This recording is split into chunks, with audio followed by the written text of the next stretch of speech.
If you get knee pain with running, then today's video is for you. So when we're talking about runner's knee, this really has to do with the patellofemoral joint, which is a joint on the front of the knee just behind our kneecap. It's where our kneecap hooks into our femur, this long bone in our thigh. And when people have pain related to that joint, it usually hurts on the front of the knee and is often triggered with things like running, going up and down stairs, and squatting. Now, before we look at the rehab exercises, one of the other really important things to change in your life is looking at some of your running behaviors. So when this comes on with running, one of the things you can do right off the bat is just look at your shoe wear. So sometimes having shoes that are more supportive, more of a cushion to them, can help reduce impact forces on the knee. Another thing to think about is your cadence. So you're thinking about how many steps you're taking per minute. So you're not changing how fast you're running, but taking more steps per minute can help to reduce stress on the knee. And there are actually apps out there that will allow you to track your cadence. Another thing to think about is the running surface. So if you're always running on cement or asphalt, really hard surfaces, then switching to a track, maybe you have a local track in your area with kind of a softer surface, maybe running on a treadmill, or just having some days where you run on a treadmill, can help again to take some of that stress off the patellofemoral joint and reduce pain. In this video, we'll really look at 4 exercises that can help from a rehab standpoint, but just make sure you think about those other concepts. All right, for our first exercise, we're gonna work on mobilizing or massaging the quadricep muscles. If we can get these quadricep muscles to loosen up, it takes pressure off of the patellofemoral joint, and it's one of the best strategies early on for reducing pain. So you're gonna use a foam roller. I've got kind of a shorter one here. You can use one like this or a longer one. I'll put a link down in the description if you need to get one of these. So what you're gonna do is lie this on the ground, running perpendicular to the length of your leg. And we're gonna start with both of our legs on the foam roller. Even if you only have pain on one side, you're gonna have both legs on. And then what we're gonna do is roll up and down the full length of our thigh. So we're looking at all the way down to just above the kneecap. You don't want to go onto your kneecap. That will just add pressure to the joint and hurt.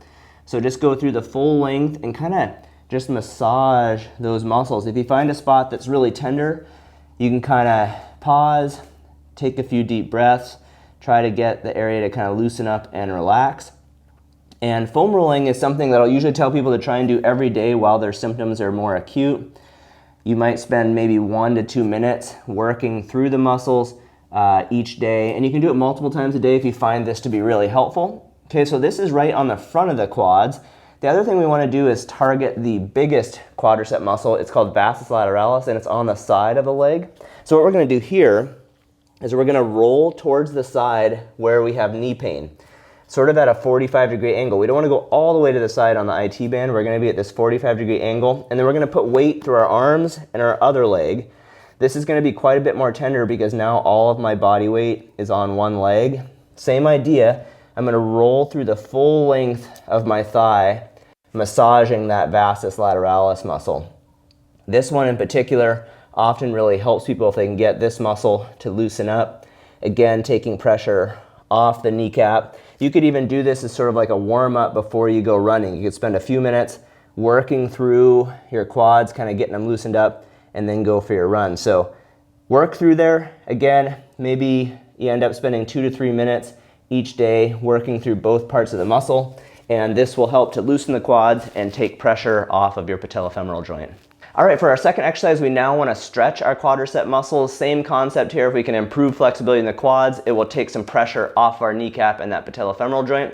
You can do this stretch in standing as well, but I like this side-lying version. So if my right knee is the painful knee, I'm going to lie on my left side. And what we're going to do here is lie down. You can put the other leg wherever you're comfortable, usually kind of straight like this. And then we're going to reach down, grab your ankle, and pull your knee into flexion. So I'm bending my knee, and then I'm going to pull my hip back into extension until I feel a stretch along the front of my thigh.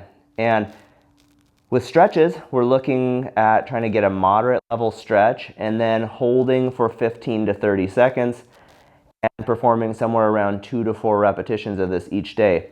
Now, I am bending my knee somewhat forcefully, and this can aggravate the patellofemoral joint. So if you hit a point where this starts to hurt, just give it a break and kind of straighten your knee back out. We know that flexion puts more stress on that kneecap joint, so we want to be careful with that. Same thing goes if you're out at a restaurant, anywhere you might be sitting with your knee bent. If it starts to hurt, take a break and straighten your knee out. That takes pressure off the kneecap. So then I'm going to pull back here again, look for that stretch on the front of the thigh, and hold for 15 to 30 seconds. Just kind of relax, hang out, take some deep breaths, try to get the area to kind of just let go and loosen up. And again, this is a great one, like the foam rolling, to help take pressure off of that patellofemoral joint. All right, for our next exercise, we're going to have our first strengthening exercise. And as I mentioned at the beginning of the video, we want to be strengthening our glutes, especially gluteus, medius, and minimus. And one of the best exercises for this is called Sidelying hip abduction. So I'm going to lie down on the non-painful side like I did in the stretch, and I'm going to have my painful leg on top. So what we're going to do here is get back into that position on your side, and then you're going to straighten both legs. And what you're going to do is, instead of being totally stacked like this, I'm going to roll forward. I'm going to log roll my body forward slightly, put my hand up here on my pelvis, and then what I'm going to do is, with the painful leg, I'm going to lift it up and kind of slightly back to the corner. So hip abduction is when my leg moves away from my body. So I'm moving into hip abduction and a little bit into hip extension since my leg is going back to the corner. This exercise really targets gluteus medius and minimus right up here, kind of the outside, kind of back pocket area of your hip. These two muscles are integral in controlling our femur, that long thigh bone. And we have research showing that when we can control the femur better, it helps to take pressure off of that patellofemoral joint. Remember, our kneecap joint, that patellofemoral joint, is partly our kneecap and partly our femur. That's why it's called the patellofemoral joint. So training muscles that control the femur can help down at the kneecap when we're performing activities like running, squatting, going up and down stairs.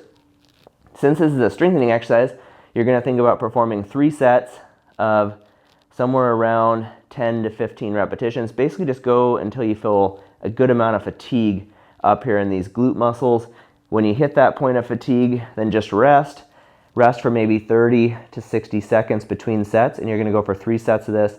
And I want you to try and perform this exercise every day. If for some reason you got really sore in these muscles, then you could switch to every other day, but in most cases people can do this every day. Again, this is another good one. All the exercises in this video are actually good as a warm-up before you go running. So if you're going to go running, you don't want these to be really tired, but you could just do 1 or 2 sets of this just to kind of activate gluteus medius and minimus, and then go for your run, and then just see, does it help reduce some of your knee pain.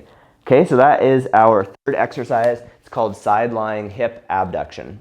All right, for our last exercise, we're now going to strengthen in a more functional position. So we're going to be in standing, which is, again, probably where your symptoms are provoked when you're running, going up and down stairs, squatting, things like that. This is going to be called a banded squat, and you're going to use a tool called a loop band. I will, again, put a link down in the description for a set of these. They come in different resistance levels. For this exercise, you're going to take your loop band, put it over both legs, just up above your knees. And what we're going to do here is we're going to be performing an air squat, but we're going to be pushing out into the band into hip abduction and external rotation, again activating and strengthening gluteus medius and minimus, those two muscles that control our femur. Essentially, they help to prevent our femurs from diving in like this. And in people who have kneecap pain, we often see that they fall into this position, which is called dynamic valgus. So we're trying to think about pushing the knees out, keeping the kneecap aligned over the second toe.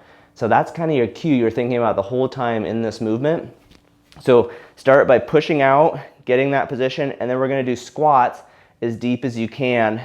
If you get to a point where your knee hurts, then just don't go any deeper. Squats do put some pressure on the patellofemoral joint, so we just want to be careful with our range of motion. And then as your pain goes away, gets better, you can go deeper into your squat.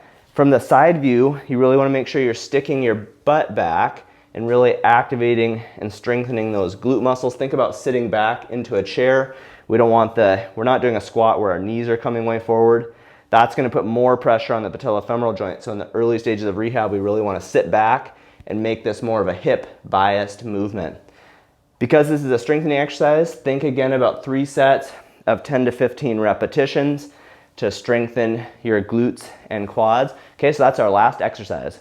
If you need a more comprehensive program for runner's knee and patellofemoral pain, I'd recommend checking out my book. It's available on Amazon and Barnes & Noble. If you go back into the knee chapter, chapter 21, you'll see the first program here is on patellofemoral joint pain and shows this area I've been talking about right behind the kneecap where this pain occurs. All of the programs in my book will guide you through 3 phases of rehab and have pictures of me doing the exercises. So they're more similar to a program you'd get if you actually came to see me in the physical therapy clinic. All the common exercises we prescribe for each condition and all of the regions in the body. Each body region has its own chapter. I'll put an Amazon link for the book down in the description if you want to check it out. Thanks again for watching today's video. I'll see you in the next one. Bye.